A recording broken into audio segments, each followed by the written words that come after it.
Hey everybody. Oh, I just realized I got my sunglasses on there. There we go. Got the shades on. It's Friday night. Hope everybody's doing really well.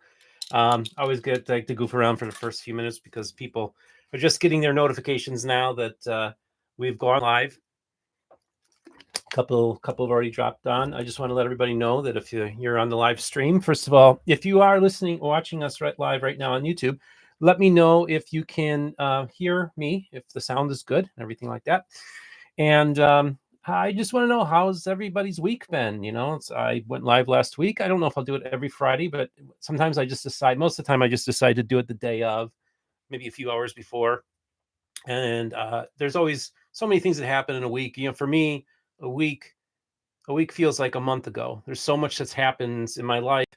Okay, Paul says loud and clear. Thank you very much for giving me the sound check. Greatly appreciated. So a few more people are good. Sam, hear you good. Thank you very much. God bless you all. Hey, make sure if you're in here, hit the like button on there so that it gets more likes and attentions in the algorithm for YouTube. And you hear you great. Thank you, Deb. Good to hear you, Deb. How are things out in Iowa? My Monday night group that I haven't been in for a while, the Book of Mormon forum. Oh my gosh, boy, I got to hop on that group again. So first time chatter, long time listener. Thanks, Sam. KB, we can hear you in the Philippines. Awesome, in the Philippines, in the house. It's surprising the amount of people in the Philippines that watch my program. Every once in a while, like comes in like the top 10, of countries. So it's pretty wild. It's usually all English language channel countries, and then all of a sudden, like people in the Philippines and other places. So Marquita, is that Marquita Armstrong? Are you back in good health? Okay, so let's just get started. Let's start on the health updates. All right. So I had an MRI yesterday. I really didn't know what all it entailed. I didn't realize how noisy it would be. And of course, I'm very sound, scared of sounds, or sounds really affect me. But they put earplugs in and then they put headphones over me.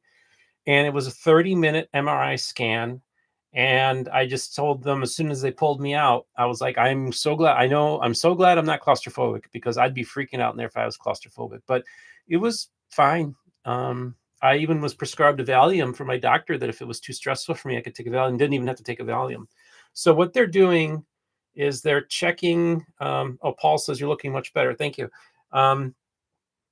Is they're looking at the inner ear. They think that it's either a virus or an autoimmune condition. And so we're going to get some labs done next week. And they're actually going to check me for autoimmune diseases as well, including Lyme disease. Also, I was told at my tinnitus support group last Saturday by an ENT specialist, actually a doctor, who told me that people with COVID sometimes have inner ear problems. So we'll see what happens. I was interviewing this morning Hannah Stoddard of the Joseph Smith Foundation. So in the title, I talk about the History Channel. We're going to talk about the History Channel host who's going to be coming on my show shortly. I'm actually interviewing him this Sunday afternoon. So really excited about that. But I wanted to let everybody know that I had an hour and a half long conversation with Hannah Stoddard of the Joseph Smith Foundation, talked about the history of the Joseph Smith Foundation. Many of you probably know what it is. It's viewed as kind of a conservative group that supports the traditional conservative worldview of the church, has a very positive view Joseph Smith. They feel like the Joseph Smith and Restoration is under attack, and so they're there to defend it. That's their mission. And they are quite an interesting organization that's basically a family-run ministry or business or whatever you want to call it. And it's just it was a fascinating story. It was really good to talk to Hannah. I really thought it'd be a 2-hour episode. I blocked off 2 hours for it, but we did it in about an hour and 20 minutes. But it helps because both of us are very fast talkers. So we were able to cover so much in that period of time that we didn't have to go the full 2 hours. I just tell people, if you're going to listen to it at 2.5 or 3 times speed, it's going to, so probably listen to it in regular speed, because we both are like really fast talkers. And I enjoyed my conversation with Hannah. I've met her about 3 years ago, shortly after her father passed away. She promised me then that she would come on my program. She knew who I was then, even though I was still tiny channel, and had a good conversation with her. And I told her, I said, the timing's the timing. I said, I don't rush. There are people that, we've been talking for a couple of years about coming on. And sometimes the timing just doesn't work out. Something comes up on my end. Sometimes people comes up on other people's ends. Everybody, with one exception, everybody has been so wonderful and patient with me when I've had to bump up scheduling things, or I had to cancel because of things. Only one person complained, but their video no longer is even posted on my channel because they're very much a prima donna. And I just figured, why give him a platform, especially when he just treated me like garbage all the time. Okay, KB, the church is growing so fast here. Of these days, we will have 13 temples. At least 3 are already built, and 10 more have been announced, or 10 more, I'm thinking, have been announced or are in the process of being built. So that's in the Philippines. Yeah, and it's funny because I've talked to a few people. I've had a couple people who've been, I think, missionaries in the Philippines. I believe so. I have also talked to 2 evangelicals that have been based in the Philippines. One on camera, he's a Christian apologist, and I actually have a cousin who's actually in charge of the mission for the entire nation of Philippines for his Christian ministry, and he's raised his family in the Philippines. That's Christian ministry. I think it's called World Team or World Impact, something like that.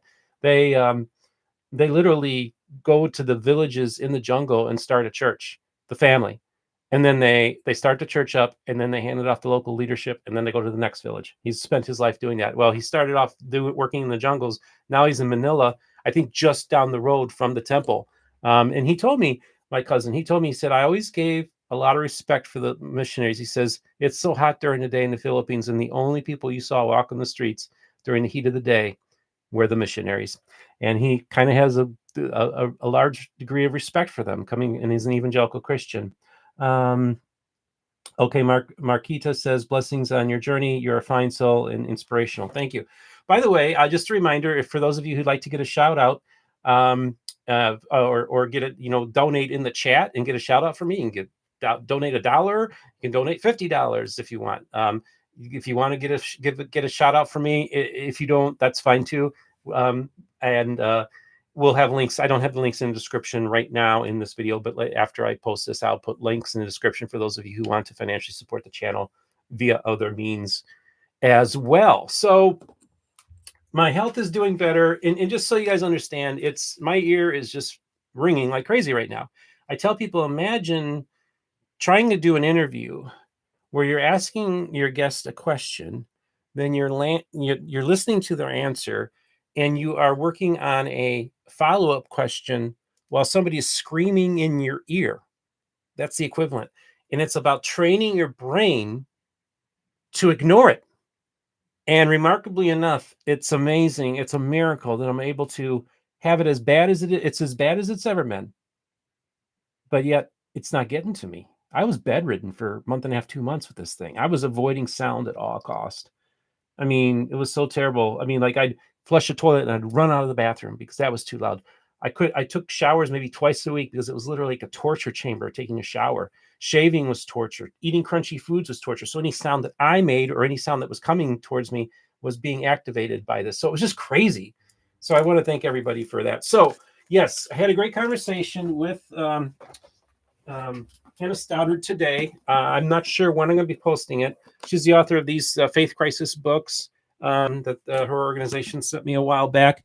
And the Joseph Smith Foundation is a very influential organization that cannot be ignored. And it is a voice within the restoration. And like I said, all the voices of the restoration are heard here. And it's become a very powerful force in the Latter-day Saint movement. And a lot of people use their materials. Their production values are first rate. So that's what it is. It is, they are a group that certainly needs to be covered by MBR. They're part of the story of the restoration. So that's that. Okay, so what I want to talk about a little bit is just preview. So I'll give you an example. So tomorrow I got 2 interviews scheduled. So I got 3. Actually, I've done 4 interviews. There'll be 4 interviews in about a 48-hour period. No, interview number 1 was done today. Doing 2 interviews, one in the morning with a gentleman who has essentially integrated both the Heartland model and the Mesoamerican model and come up with a Book of Mormon geography model that encompasses both, takes a little bit from both, and kind of builds a geographical model that way. So I thought, well, I'd like to have all the different models come on my program. So I'm going to be interviewing him. And then I'm going to be interviewing one of the co-founders of the ex-Mormon Reddit. Yes, you heard me. He's actually, this guy is like one of the founders. He says co-founder, but this was a very important person early on in starting the ex-Mormon Reddit. Now, again, this is not a pro channel or not an anti channel. I talk to everybody on both sides. And the ex-Mormon Reddit is highly influential in these spaces. It has over 300,000 members. I've been observing the ex-Mormon Reddit, I think, since the beginning. Whenever John DeLynn started talking about our Mormon stories, that's when I started going. And so I literally every night before I went to bed would go on the ex-Mormon Reddit. Again, I'm not ex, but at the time I was an atheist as well. So a lot of that stuff really resonated with me. But they're become a very important movement. Well, this person is going to be giving a presentation at Sunstone next week, which unfortunately I will not be able to go to, unfortunately, but that's okay because I got to focus on my health right now. So I'm going to interview him about the history of the ex-Mormon Reddit and also preview his presentation that he's going to be given at Sunstone. And I have to say, I have to give this person a lot of credit. Him and I have done battle with each other, not like hateful, but him and I have kind of, had conversations online that can sometimes be a little heated. But actually, I've had the opportunity to Zoom with him and find him to be personally a very pleasant person. And so Deb Luce wants to know if I'm going to JWHA in September.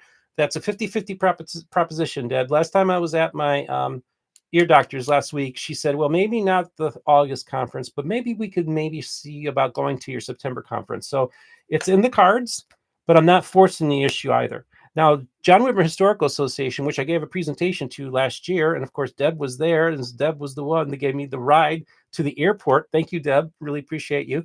When I needed a ride.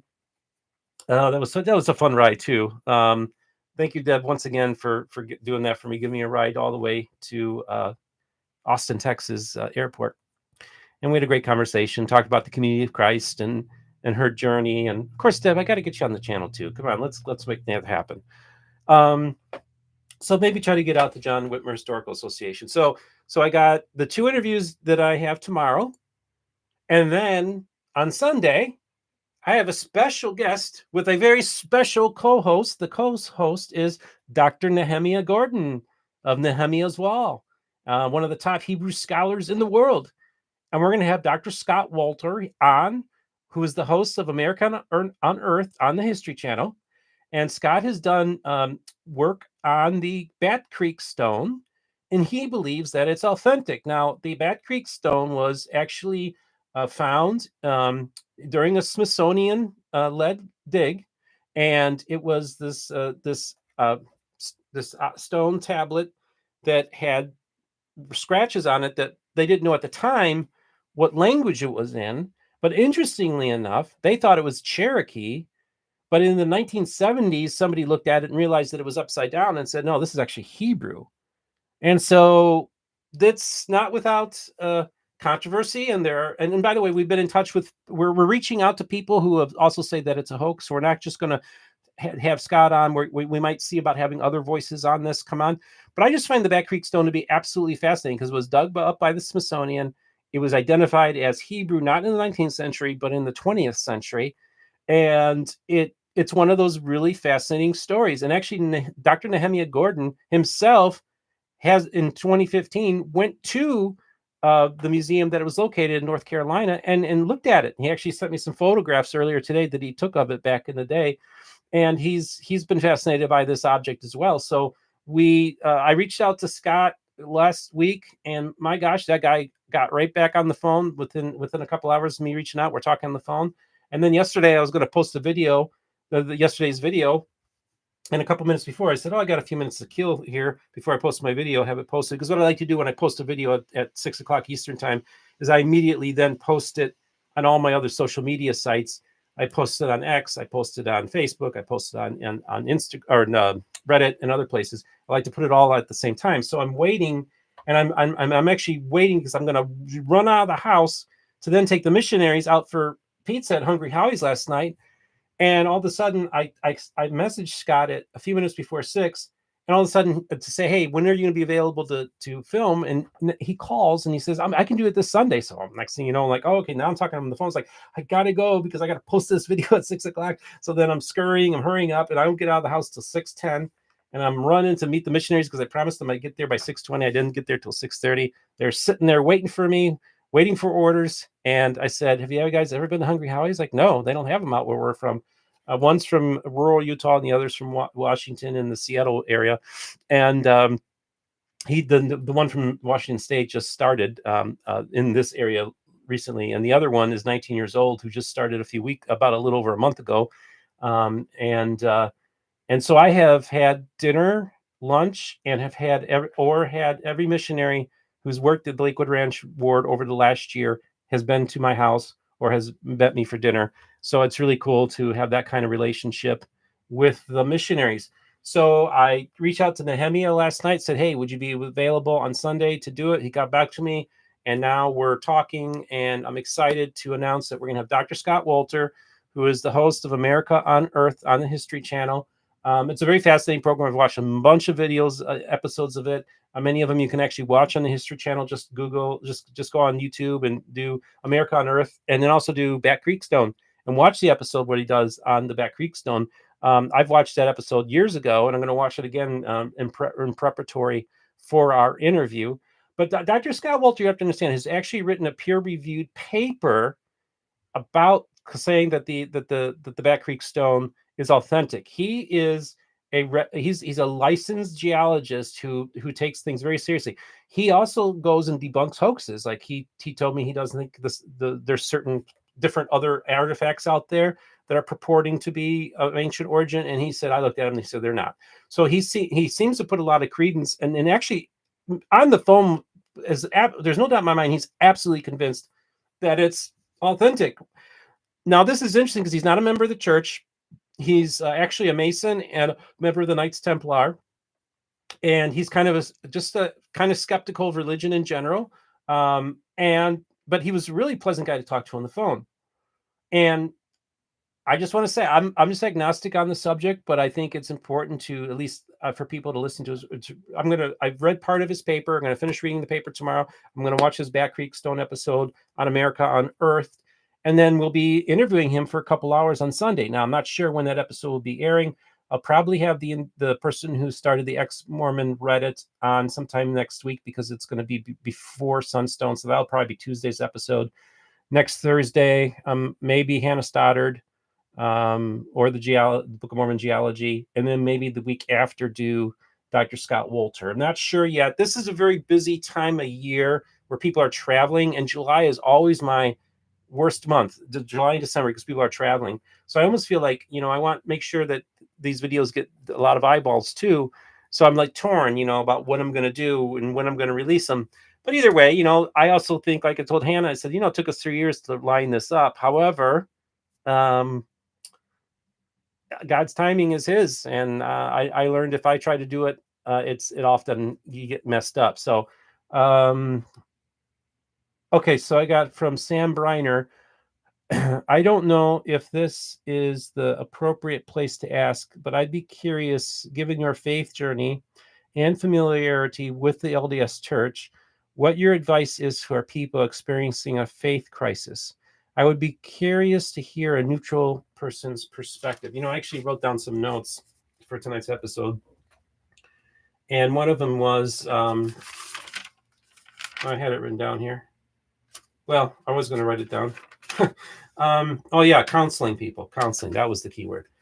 So I am in touch with a 19-year-old who just recently resigned from the church, and in touch with another 19-year-old who reached out to me as a college student who has a Protestant background, who's joining the church. I have talked to married couples. Some of them are maybe it's a mixed marriage, or they're both questioning. Some people are transitioning into the restoration, out of the restoration. Some are maybe not sure if there's a God or not. And basically, you got to understand that a lot of this stuff that I do is off camera. And I'm not being paid for this. I literally will take the time, and I will mentor people. I will counsel them, just with the common sense knowledge I know. I don't claim to be an expert in anything like that.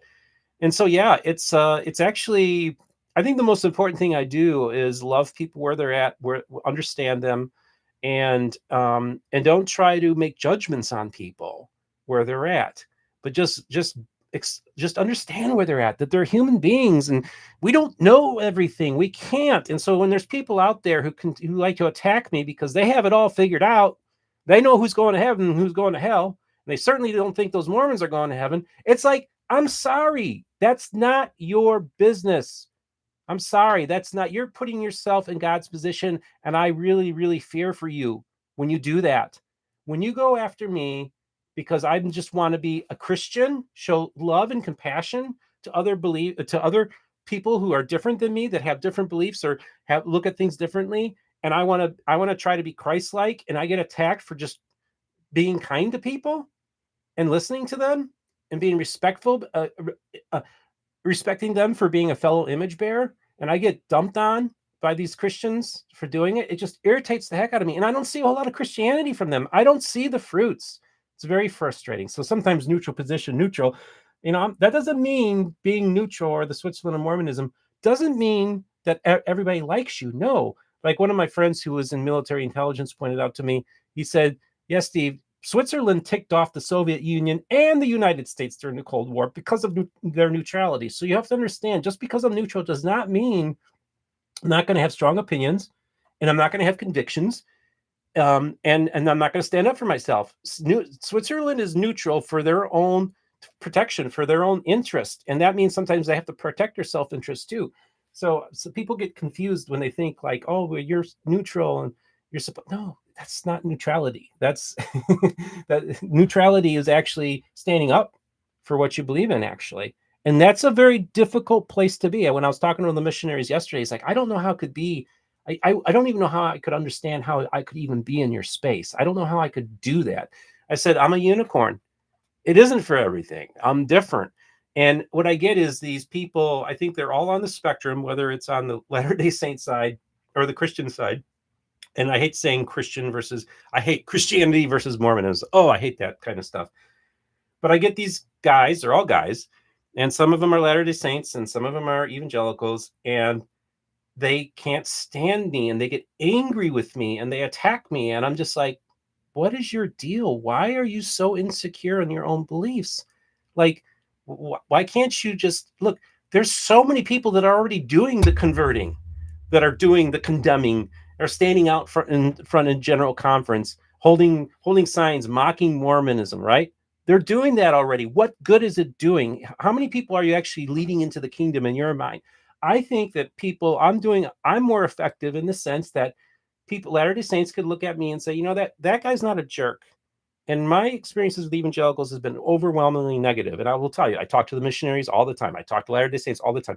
And they have story after story after story about how nasty evangelicals were. And guess what? Yes, Latter-day Saints have been nasty to evangelicals too. And I point that out all the time too. And they agree. Yes, we can be the same way. Okay. So it goes both ways. It's not just I'm like, oh, pro LDS and I'm bashing on the evangelicals. No, but I'm really more concerned about the log in our eye than the speck in theirs. And I think we need to acknowledge the log in our eye as evangelicals. This country, in large part, in many ways, is a big mess because of the nonsense that we've been doing. Oh my gosh. And then all the church fighting and splits over stupid things like over music. It makes us look like fools. That's why I'm harder on evangelicals and Latter-day Saints. There's so many admirable things about the Latter-day Saint Church that I think are admirable, and I will point them out. And I also will be critical. I freaking went on Mormon Stories for a full week and was critical and loving at the same time. And people just don't understand. They have to live in this black and white Manchian world, and I'm here to blow up all those silos. And I'm having a blast doing it. So, let's see. Okay. Marquita says, we are all on the walk. Who was the guy who helped Jesus carry the cross? That's right. Paul Black, you're not neutral regarding Christ, just neutral regarding people and their foibles. Yeah. And that's the thing. Like, I am a Christian. Jesus Christ is my Lord and Savior and coming King. Okay. I am pretty orthodox in my beliefs. I have some idiocentric views on things, and that's fine. But I am a Christian, and I'm not going around and telling Latter-day Saints that, oh, you are just like us. I've never said that.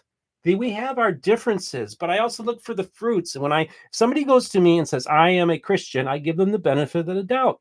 And if I see the fruits, like Jesus says, by their fruits, you'll see them by their fruits. And if they produce good fruits, that tells me all I need to know about whether that person's a Christian or not. Or even if they don't call themselves a Christian and I still see the fruits, I'm just going to go by that.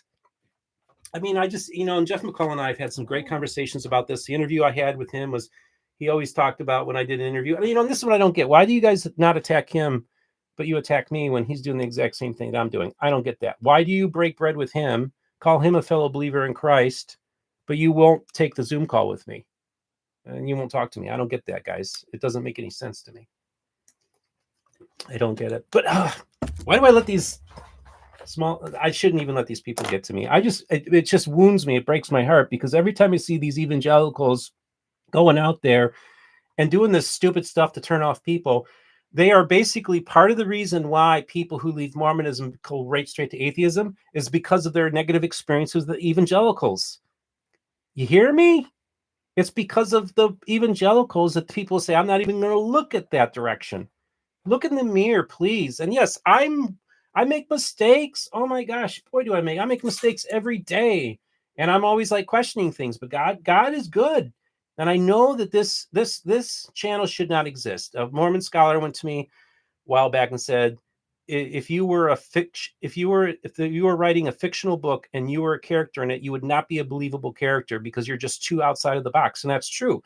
And so with that, I understand that. I just don't get why is it that by being kind to people, respectful towards them, and then, but at times, sometimes you have to use the prophetic role of sometimes calling out people in your own group. So Jesus, and Kyle Bashir has beautifully illustrated this.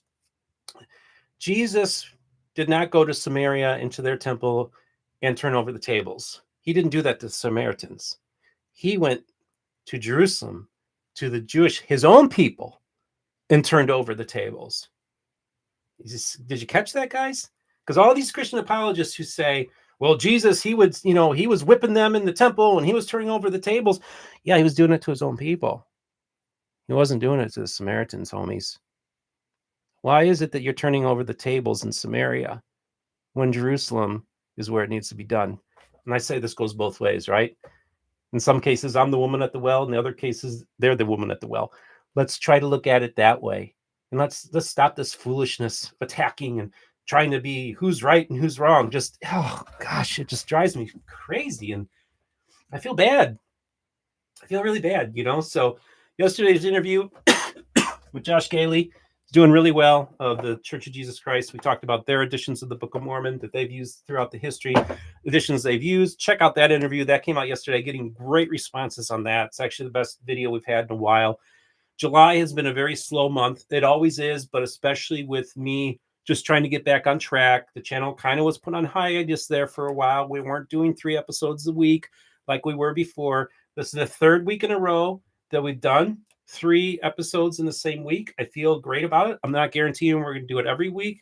When I woke up this morning, I wasn't sure if I was going to release a video. And not only that, I didn't know if I was going to release a video yesterday until the afternoon. So I really don't like plan things out. I just feel wherever I feel led, that's how I do it, So again, interviewed Hannah Stoddard. Okay, so by the way, if I love doing the chat, this is great for me to have conversations with you. So I'm going to stick around for a few more minutes. If there's anybody, you have any questions for me, I'm here. You can ask me any question you want. 2, if you have any maybe recommendations for topics or guests that you'd like to have me have, put them, do it chat now. Those of you who are watching this after it's aired live, do the same in the comments. By the way, if you would like to make a contribution in the chat, you can do that and get a shout out from me. That's always appreciated. Interviewed Hannah Stoddard today. I thought it was really good with the Joseph Smith Foundation. Very smart person. And I thought it was a really good conversation.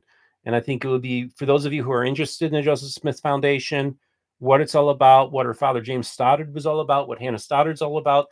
If you want to get like how they see their role and their perspective, this is going to be a great episode. Looking forward to interviewing a gentleman about Book of Mormon geography, his own theory that he has. Talking to the co-founder of Ex-Mormon Reddit tomorrow. That's going to be an interesting one. That one will probably definitely be released next week before Sunstone, because he's presenting at Sunstone. And then this Sunday, my co-host, Dr. Nehemiah Gordon of Nehemiah's Wall, one of the top Hebrew scholars in the world, will be my co-host. And we will be interviewing Scott Wolter, Dr. Scott Wolter, host of Unearthed on the History Channel. And we're going to talk about the Back Creek Stone and probably talk about maybe other objects. He's done work with the Kensington Runestone, which is really interesting, and other artifacts. He's a person who thinks outside of the box, is against the establishment in many ways. And I like to talk to the Mavericks like he is. I like the Mavericks. I like the people who make the establishment feel uncomfortable. I like the people who like I do what I like to do, which is blow up walls, build bridges, and make end rounds around the gatekeepers. And that's what we've been doing for 3 years now here at NBR, is we've created a platform where all the different people who were censored or weren't given any platforms by the gatekeepers, we done blown all that up, homies. And it's a great feeling. And it's great to have Jonathan Neville come up there and talk about his fascinating work where he was kind of censored in many cases in the past. Nobody can ignore him anymore. But then having Brent Gardner come on from Fair Mormon to talk about the Mesoamerican model. And I'm fascinated by that aspect, And then just having all these wonderful people come on, people from different branches of the Restoration, and all these expressions within the Restoration are just fascinating to me. From Matthew Gill, my homie Matthew Gill in England, and keep him in your prayers. He suffers from Mariner's disease, and I know I always mispronounce that, and I have some of the symptoms that he has, but he has got it much worse than I do. And I'm surprised. My friend Matthew Gill. I know you suffer a lot, and I suffer too. And I think it's really important, folks, that if there's people suffering in your life, reach out to them, because most people suffer in isolation. The beautiful thing is I can just flip on the camera anytime I want and start talking to people. And I feel like I can talk to my community at all times. And I can talk. Oh, I can talk again. I couldn't talk before, because even the sound, I couldn't even, Mom and I were talking in whispers all the time because I was so just freaked out every time my ear would just explode every time I'd hear sound. It's just beautiful to have a voice again. I really just, I remember sitting there in bed thinking, is this it? God, is this it? We've gone, you've taken me this far, and then it's going to be, the rug's going to be pulled out from under me. I was like, your will be done. That's fine. But yeah, I just want to say that's been a real, I don't know, humbling experience for me, and also put things in their proper perspective. So, and I'm sure there's some out there that were glad that I lost my voice there for a while. But I'm back, and God is good. So, okay, well, I think I'm going to start wrapping this up, unless somebody wants to hop on the chat in the next 30 seconds with a question or a comment or whatever. We'll be wrapping this up soon. I did want to say a couple more things. My mom has been out of town for the last month. She went up flew into Chicago to spend time in Northwest Indiana to see the family. There was a family reunion that she was able to attend. I picked her up on Wednesday from the airport. She actually spent a couple weeks with her sister in Pittsburgh, and then came back and flew out of Midway and flew into Sarasota Bradenton Airport. And I picked her up on Wednesday, took her out for dinner. She's doing really well. She made me a steak dinner tonight. Oh my gosh, it was the best steak I've had in a long time. And it was so good. And now she's got a tummy ache. So keep her in your prayers. She's taking some antacids. So my mom's got a stomach ache, and she's supposed to go to my sister's, my niece's place in Naples, Florida tomorrow for a birthday party for one of her granddaughters or great granddaughters. So keep her in your prayers. Make sure Mom can make the trek tomorrow. Okay, well, it's all quiet in the chat. I want to thank everybody who participated in the chat today. I want to thank everybody who out there who financially support the channel. Couldn't do it without you. I love all of you. Appreciate all the prayers that I've been getting. And I hope everybody has a great weekend. It's super, super duper hot here in Florida. I haven't had a haircut in 4 months, going on 3.5 months, because the sound of clippers. So next week, my goal is to get a haircut. It's driving me crazy because you get this long hair in the summertime, and that's all you need is this mop up on top of you, especially since I wear a hat too all the time. So either way, working on a few other news stories. I don't know. Some of them are going to break down the road. Some I was hoping would have been broken by now, but things just, how this life goes in this area. But yeah, I'm excited about the interviews I'm doing this weekend. I thought my interview with Hannah was great. I'm starting to repeat myself, so I think that's a sign that I am supposed to resign. I hope all of you have a great weekend. And remember, the most important thing is this: all the voices of the Restoration will be heard here on Mormon Book Reviews.